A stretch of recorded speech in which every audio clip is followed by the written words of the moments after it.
अगर आप 6 and above standard में पढ़ते हैं तो ये वीडियो आपके लिए है।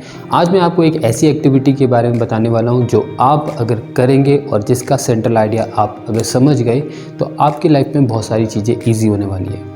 बट उससे पहले कुछ और, ताकि हम उस एक्टिविटी तक आगे बढ़ सकें।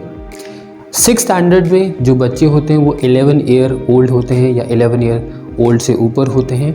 और 11 ईयर ओल्ड का जो बच्चा होता है वो काफ़ी समझदार होता है। अब तक उसे लैंग्वेज का बहुत अच्छा नॉलेज होता है, वो बहुत सारे वर्ड्स को जानता है, उनके मीनिंग्स को जानता है। और जब उसे कुछ बात बताई जाती है तो उसका वो सेंस निकाल सकता है, उसका मीनिंग निकाल सकता है। लेकिन कई बार जब यही बच्चे यानी आप लोग अपनी थिंकिंग को एंजॉय करते हैं तो कई ऐसे थॉट्स को प्रोड्यूस करते हैं जिनकी वजह से आपके लाइफ में आपकी कई चीज़ें मुश्किलों में कन्वर्ट हो जाती है, मुश्किल आपको आने लगती है। जब ये मुश्किलें आने लगती हैं, बेसिकली मैं जब बात कर रहा हूँ तो ये सब्जेक्ट्स की बात कर रहा हूँ, तो ये सब्जेक्ट के साथ जब आपकी मुश्किलें आती हैं तो आप इन सब्जेक्ट्स को नेगलेक्ट करने लगते हैं। तो ऐसा होता है क्यों, कब होता है? तो ये मैं आपको बताता हूँ कि जब आप जनरली हार्ड या डिफ़िकल्ट वर्ड जो कि सिर्फ वर्ड हैं किसी सब्जेक्ट के साथ जोड़ देते हैं। हार्ड और डिफ़िकल्ट वर्ड का एक अपने आप में ही सबकॉन्शियस रिएक्शन है, नॉन वर्बल रिएक्शन है, जिसकी वजह से हमारा माइंड, हमारा बॉडी बहुत डिफरेंटली एक्ट करते हैं। जब मैं किसी चीज़ को हार्ड या डिफ़िकल्ट बोलता हूँ तो एक्चुअली मैं नॉन वर्बल मतलब वर्ड नहीं है, लेकिन मेरा माइंड उसे मान चुका है। I don't want to do this, मैं नहीं करना चाहता ये, मुझे नहीं लगता ये मैं कर पाऊँगा, मैं नहीं कर सकता और मैं करना भी नहीं चाहता। इन सब के ये सब मीनिंग होते हैं और ये सबकॉन्शियसली होते हैं। जब ऐसा होता है तो जनरली हम उस सब्जेक्ट को अवॉइड करने लगते हैं और उसके साथ बैठना भी हमें पसंद नहीं होता।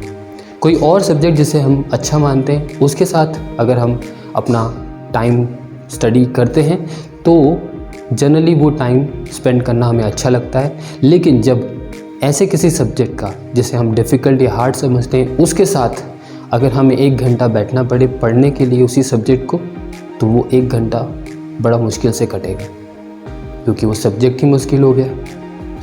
तो यहाँ पर हम क्या कर सकते हैं? तो आज मैं आपको ये जो एक्टिविटी बताने वाला हूँ, ये एक्टिविटी आपको मेरे साथ करनी है और डेफिनेटली इस एक्टिविटी के सेंट्रल आइडिया को अगर आप समझ गए तो आपके ये सब्जेक्ट ही ईजी नहीं होगा, बल्कि आपकी लाइफ में बहुत सारे और एरियाज़ जो हैं उसमें भी जो आप एक्टिविटीज़ करते हैं वो इजी हो जाएंगी। तो आइए स्टार्ट करते हैं इस एक्टिविटी को। सो आपको एक पेपर और पेन लेना है और उस पेपर के सेंटर में एक लाइन ड्रॉ कर देनी है।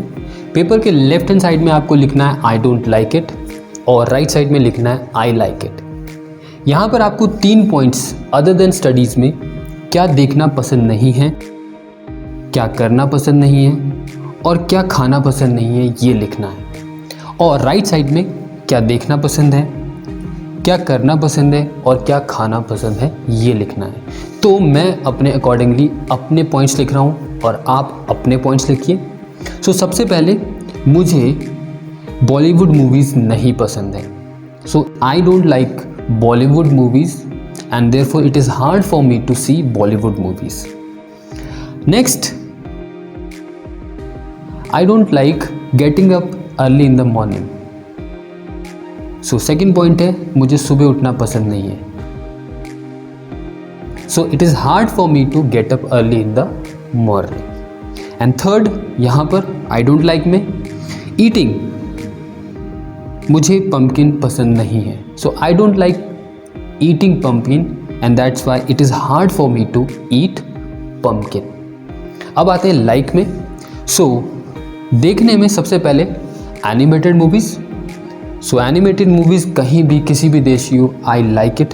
सो it is easy for me to see animated movies because I like it. अगर करने की बात करें तो I like doing exercise and yoga, I do it every single day. So it is easy for me to do exercise and yoga. Now खाने की बात करते हैं तो I like eating राजमा चावल, so it is easy for me to eat rajma चावल। सो क्या है इस एक्टिविटी का central idea? What ever I like becomes easy and it is not only applicable in studies but it is applicable in every area of life। यानी कि जिस चीज़ को भी आप पसंद करने लगेंगे वो चीज़ आपके लिए ईजी हो जाएगी।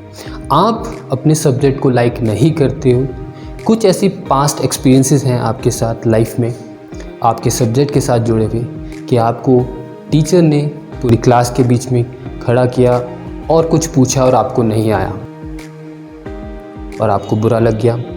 किसी दिन आप होमवर्क करके नहीं लाए थे और आपको जब टीचर ने पूछा तो आपने होमवर्क नहीं करा और आप डर गए।